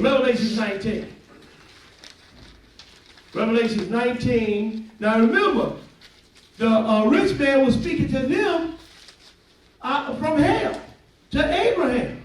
And then we read that the Lazarus went into Abraham's bosom. Let's go now to Revelation 19 and 17. Revelation 19 and 17. Go ahead and read it. Revelation chapter 19, verse 17. Uh-huh. And I saw an angel standing in the sun, and he cried with a loud voice, saying, to all the fowls that fly in the midst of heaven, come and gather yourselves together unto the supper of the great God, that ye may eat the flesh of kings, and the flesh of captains, and the flesh of mighty men, and the flesh of horses, and them that sit on them, and the flesh of all men, You see that? both free and bond, both small and great. This great tribulations right here. Show no. This great tribulations. Now look at what's going to happen. Go ahead and read. 19. Uh-huh. And I saw the beast and the kings of the earth, and their armies gathered together to make war against him that sat on the horse, and against his army. Keep reading. And the beast was taken, and with him the false prophet that wrought miracles before him, with which he deceived them that had received the mark of the beast, Go ahead. and them that worship his image. Now we know who this false prophet is, right? Don't know too much about this beast here. We know it's going to be a man from over there in Rome somewhere. That's going to be ruling the European common market. And we know who this false prophet is. Yes, sir. Yes, sir. Need I say it? No. Say it. We said somebody. Somebody. No. I ain't trying to start nothing. Let's start that verse again, though. Yeah. Verse 19. Calm yourselves. Verse 20. Yes, verse 20, yeah. And the beast was taken with him, the false prophet, that wrought miracles before him, with which he deceived them that had received the mark of the beast, and them that worshipped his image. These both were cast alive into the lake of fire, lake of fire burning with brimstone. Ooh, these both were cast alive. Now, look, they didn't even die. Lord, just grab it. Get out of here. Had an angel to grab them and throw them alive in the lake of fire, which burned with brimstone. That is really something, right? Now look, these two going into the fire first. See, that's how we know the lake of fire, hell, that's not even here yet. That's not going to come until the Lord got somebody to throw in it, and that's the two right here that's going in there first. The beast and the false prophet. Yes, sir. Going into the lake of fire first. Know it. What verse? We done with this? We're going to move on. Yes, sir. Thank you, brother. Now look at what's going to happen now. And now this right here is going to be during the 1,000 years, which we read about last Sabbath. What we're about to read now. We're going to Isaiah 66. Isaiah 66, and we're going to pick it up at verse 22. Isaiah 66 and 22. This is going to be during that day of rest, that 1,000 years. Because Satan going to be cast into this fire right here. We read that last week, but look at what's going to happen after he is cast into this fire. Isaiah 66 and 22. 66 and 22. Read it. Isaiah chapter 66, verse 22. Uh-huh. For as the new heavens and the new earth, which I will make, shall remain before me, saith the Lord. Go ahead. So shall your seed and your name remain. And it shall come to pass that from one new moon to another, and from one Sabbath to another. Now wait a minute. When he created a new heaven and a new earth, we're going to still have the Sabbath? Hallelujah. And still calculate the feast by the new moon? Yes, sir. Yes, sir. Quit playing. Read that verse 23 again. And it shall come to pass that from one new moon to another, and from one Sabbath to another, shall all flesh come to worship before me, saith the Lord. This is how I know this is that seventh day. Because it's still going to be flesh here. But he said at this time it's going to be a new heaven and a new earth. And all flesh going to come before me. And what are they going to do, Brother Caleb? And they shall go forth and look upon the carcasses of the men that have transgressed against me. They're going to go forth and look upon the carcasses of those men that have transgressed against me. Where are they going to be, Brother Caleb? For their worm shall not die, neither shall their fire be quenched. Stop right there. You see where they're going to be? Yes, sir. That's the tube that's going to be thrown into the lake of fire, the beast of the false prophet. He said, look, they're going to look upon the carcass of the men that have transgressed against me, for their worm shall not die, neither shall their fire be quenched. What are we looking at right here? The lake of fire, hell. This is the fourth hell we saw. This is the one you don't want to go to. No. Where the worm dieth not, and the fire shall not be quenched. This is the lake of fire. You don't want to go here.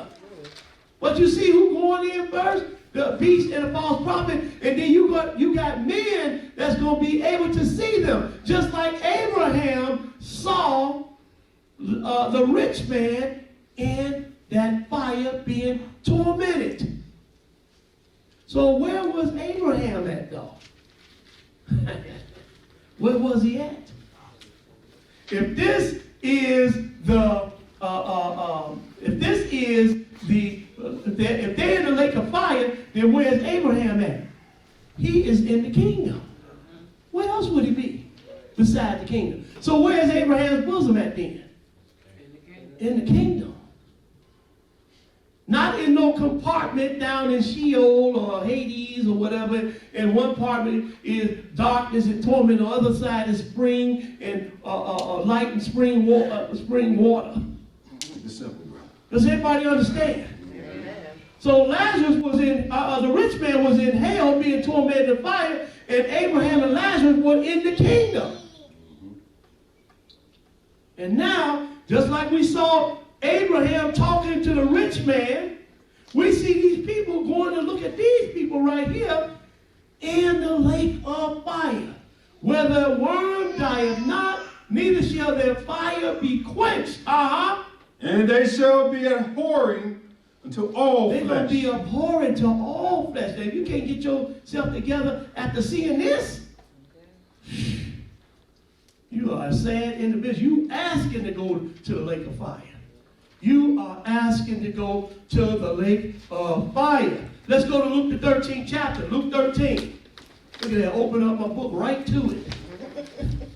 Luke 13. Luke 13, and we're going to pick it up at verse 22. Luke 13 and 22. When you get it, brother, start reading. Luke chapter 13, verse 22. Uh-huh. And he went through the cities and villages, teaching and journeying toward Jerusalem. Uh-huh. Then said one unto him, Lord, are there few that be saved? Uh-huh. Are there few that be saved? And he said unto them, Uh-huh. strive to enter in at the straight gate. Strive to enter in at the straight gate. For wide is the gate which leads to destruction, and there's going to be many that's going to go therein at.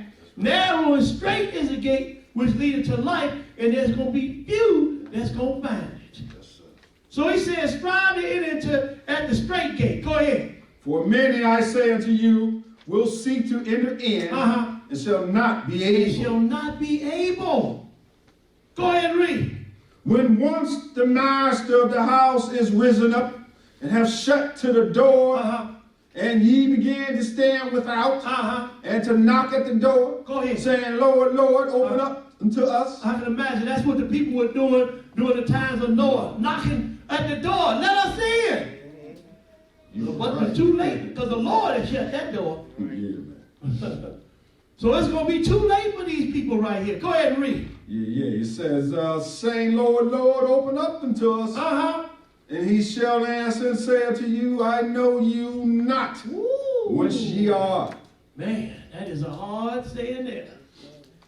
Go ahead and read. Then shall ye begin to say, we have eaten and drunk in thy presence, Uh-huh. and thou hast taught in our streets. Go ahead. But he shall say, I tell you, I know you not, See, whence ye all those are. people teaching in the name of Jesus, he said, I don't know you. You passing out food and all this stuff in the name of Jesus, I never knew you.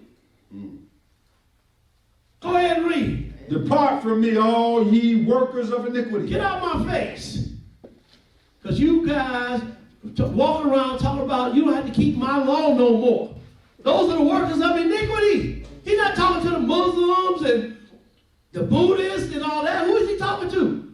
The ones that call themselves Christians and say that you don't have to keep his law no more. Because what is iniquity? And what is sin?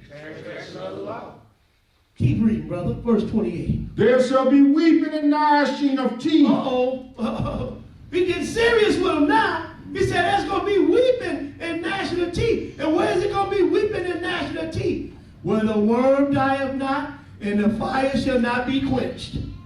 That's where it's going to be weeping and gnashing of teeth. Go ahead and read. There shall be weeping and gnashing of teeth. Uh-huh. When ye shall see Abraham, Isaac, and Jacob, Uh-huh. and all the prophets, Go ahead. in the kingdom of God. In the kingdom of what? God. So where was Lazarus, Abraham and Lazarus at? When they were talking to the rich man in hell. In the kingdom of God. So where's Abraham's bosom at then? Go ahead and read. And ye yourselves thrust out. Uh-huh. And you yourselves thrust out. You do not want to be thrust out. Verse 29. Go ahead. And they shall come from the east, and from the west, and from the north, and from the south, Uh-huh. and shall sit down in the kingdom of God. Those are the ones that's the righteous. Yes, sir. The ones that's blessed. They're going to come from the east, north, south, west, and come and sit in the kingdom of God. Amen. Verse 30. And this is all nations that work righteousness. This is not just Israel. This is all nations work of righteousness. Go to Revelation 7 chapter. Who are these? These are they which made through great tribulation and washed their robes clean the blood of the Lamb, and they stood before the throne of God. All nations. Verse 30. Go ahead and read. And behold, there are last which shall be first. Uh-huh. Who last now? You looking at us. We are the last. Behold, there are last which shall be first. Uh-huh. And there are first which shall be And last. they are the first which shall be last. So we last now. Last man on the totem pole. Just go to your job and start running your mouth and see how. But anyway, let's go to Daniel now, the 12th chapter. We got two more after this. Daniel 12. Daniel 12, and we're going to pick it up at verse 1. Daniel 12 and 1. I hope everybody is getting some understanding from this.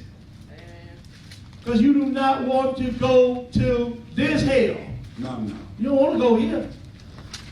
Daniel 12:1. Go ahead and read it. Daniel chapter 12, verse 1. Uh-huh. And at that time shall Michael stand up, Uh-huh. the great prince, which standeth for the children of thy people. And there shall be a time of trouble, Uh-huh. such as never was since there was a nation. Now this is great tribulations we're reading about right here. enough. You see this? He said, and at that time shall Michael stand up, the great prince which standeth for the children of thy people, and there shall be a time of trouble, such as never was since there was a nation. Go ahead and read. Even to that same time. Uh-huh. And at that time thy people shall be delivered. Uh-huh. Everyone that shall be found written in the book. There go that book again. Everyone that's found written in the book gonna be delivered. But if you're not found written in the book, what's gonna happen to you? Lake of fire. That's how you know, because some people are, well, those that come up in the second resurrection, all of them going to hell. I was like, boy, you need to shut your mouth. Because if that wouldn't be called the book of life, then it'd be called the book of the dead, wouldn't it? What's wrong with you? How can everybody come up in the second resurrection go into the lake of fire? Why would God be opening up a book of life? It would be called a book of the dead. Y'all, I'm going. Anyway, let's keep reading. Keep reading, brother. Yes, sir. All right, here we go. Verse 2. And many of them that sleep in the dust of the earth shall awake, Uh-huh. some to everlasting life, Go ahead. and some to shame and everlasting contempt. And some to everlasting shame and contempt. Where are they going then? We're going to show you. Go ahead and read. And they that be wise shall shine as the brightness of the firmament. Uh-huh. And they that turn many to righteousness as the stars forever and ever. Now, let's go to John the 5th chapter. We got one more after this. John 5. And we're going to pick up at verse 24. John 5 and 24. And this is how I know, without a doubt, that those that come up in the second resurrection, they all are not going to the lake of fire. Without going to read Revelation, the 20th chapter. Because that's where the book going to be opened up in Revelation 20th chapter, right? John 5 and 24. John 5 and 24. Look at what the master is saying. Go ahead and read. John chapter 5, verse 24. Uh-huh. Verily, verily, I say unto you, Uh-huh. he that heareth my word and believeth on me, Uh-huh. and believeth on him Uh-huh. that sent me, Go ahead. have everlasting life, Uh-huh. and shall not come into condemnation, but is passed from death into life. Now he said you have passed from death to life, because before you knew the Lord, you was headed for death. Yes, sir. I'm talking about that lake of fire death. But now that you know the Lord, you Hallelujah. have passed from death to life. Yes, sir. Yes, sir. Go ahead and read. Verily, verily, I say unto you, Uh-huh. the hour is coming, and now is, Uh-huh. when the dead shall hear the voice of the Son of God, Uh-huh. and they that hear shall live. Stop right there. Now listen what he said now. He said, verily, verily, I said to you, the hour is coming, and now is, when the dead shall hear the voice of the Son of God, and they that hear shall live. They that hear. Keep reading. For as the Father hath life in himself, so hath he given to the Son to have life in himself, Uh-huh. and have given him authority Uh-huh. to execute judgment also, Uh-huh. because he is the Son of Man. Go ahead. Marvel not at this, Marvel not at this. Now here we go again. Go ahead and read. for the hour is coming, For the hour is coming, uh-huh, in the which all that are in the grave in which all that are in the grave, go ahead, shall hear his voice. shall hear his voice. Now wait a minute. He said, first he said, they that are in the grave shall, let's read it again. Verse 25. Verily, verily, I said to you, the hour is coming, and now is, when the dead shall hear the voice of the Son of God, and they that hear shall live. They that hear shall live. Now he's telling you, marvel not at this, for the hour is coming in which all that are in the grave shall hear his voice. And what's going to happen? And shall come forth. Uh-huh. They that have done good They that have done good, until the resurrection of life. to the resurrection of life, And they that have done evil and they that have done evil until the resurrection of until damnation. the resurrection of damnation. What do we have right here? We got the first resurrection when he said in verse 25, better I said to thee, unto you, the hour is coming, and now is when the dead shall hear the voice of the Son of God, and they that hear shall live. That's the first resurrection. Then he told you in verse 28, marvel not at this, for the hour is coming in which all that are in the grave shall hear hear his voice. That is the second resurrection. Then he told you, and shall come forth they that have done good unto the resurrection of life. Those books was open. These names right here were found in the book of life right here. This is second resurrection. And they that have done evil unto the resurrection of damnation, their names weren't found in the book of life. So therefore, I know that when the second resurrection comes, some people gonna make it, but some people not. It's written. Because we are looking at the first resurrection as well as the second resurrection right here. Verse 30. Go ahead and read it. No, we're going to stop right there. We're going to stop right there. This is going to be the last one. Revelations 21. I think we might have read this last Sabbath, but we're going to read it again. Revelations 21 and 7. What does the book say, Brother Caleb? Yeah. Revelations chapter 21, verse 7. Uh-huh. He that overcometh shall inherit all things. See, the ones that overcome this world by doing what thus said the Lord, he shall inherit all things. Uh-huh. And I will be his God. Uh-huh. He shall be my son. Go ahead. But the fearful Uh-huh. and unbelieving and abominable Uh-huh. and murderers and whoremongers and sorcerers. Wait a minute. I thought the Lord done away with the law. This the opposite of the law is what? Sin. And so now what are we looking right here at? Sinners. Read that verse 8 again, brother. But the fearful and unbelieving Uh-huh. and abominable Uh-huh. and murderers. Didn't the book say they gonna judge every man according to his works? The murderers and the whoremongers. Go ahead. And sorcerers Uh-huh. and idolaters Go ahead. and all liars shall have their part in the lake which burneth with fire and brimstone, Uh-huh. which is the second death. Which is what? The second death. This is the lake of fire. This is the fourth hell right here we are looking at. You do not want to go into this hell right here. So I thank everybody for coming. Glad to see everybody coming out. And for those who have joined us online, thank you. Now we're going to have a reading of the announcements. All right. Grace and peace to our brothers and sisters here at Israel's Church of the Living God. If this is your first visit, we hope you come back and worship with us again next Sabbath. There's no eating or drinking in the sanctuary with the exception for water. Brothers and sisters, please adhere to the dress code of, Brothers and sisters, please adhere to the dress code of Israel's Church of the Living God. Brothers, please remove any head covering upon entering the building. Do not wear sleeveless shirts, fleece jogging pants, shorts, tight fitting pants, or any other revealing attire. Sisters, you must have a head covering. This is required. Hat, scarf, etc. Do not wear pants, shorts, skirts, midriffs, see-through blouses, mini dresses, mini skirts, halter tops of any kind. Revealing splits, tight fitting, or cleavage revealing attire. Modest apparel only. We have Bibles and scarves that belongs to Israel's Church of the Living God. If you use a Bible or scarf that belongs to Israel's Church of the Living God, please return it prior to leaving.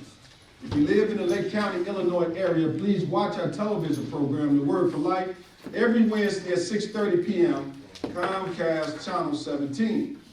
You can visit our Facebook page, Israel's Church of the Living God, to watch our live Sabbath lesson and view another page from our notebook by Brother Russ. live every Wednesday. And you can also post questions or comments. All questions will be answered according to the Bible. Click the Facebook like button to see our daily post in your news feed. You can also subscribe to our YouTube channel at ICOTLG567 to view our recorded Sabbath lesson and the Hedge of Armor with myself, Brother Caleb, and Brother Rob.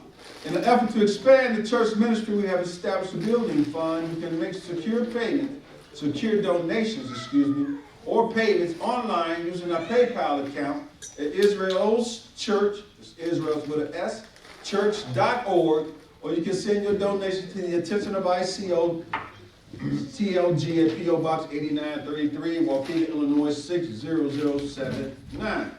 We thank you for your past contributions and hope for your continued support. Free will donations are welcome and appreciated. Finally, brothers and sisters, please continue to pray for one another. This is this weekly Sabbath day announcement. If you'd like to contact us here at Israel's Church of the Living God, you can give us a call at 847-636-4792 or 847-246-4421. If you would like prayer, and we also would like for you to join us on our website. That's israelschurch.org, israelschurch.org, where you can follow us on Facebook. You can live stream with us on Facebook, as well as join us on YouTube. And for those that are viewing our YouTube channel, we would like for you to like and subscribe to our channel, and don't forget to hit that bell for notifications. If you would like prayer and spiritual counseling, you can see myself or Brother Caleb, or give us a call at one of those numbers, 847-636-4792 or 847-246-4421. If you'd like to be baptized, you can see myself or Brother Caleb, or call us at one of those numbers. And for those who would like to look at the feast list, you can go online and look at the feast dates or the calendar. Israel's Church of the Living God will be celebrating the Passover Monday, April 6th at sundown.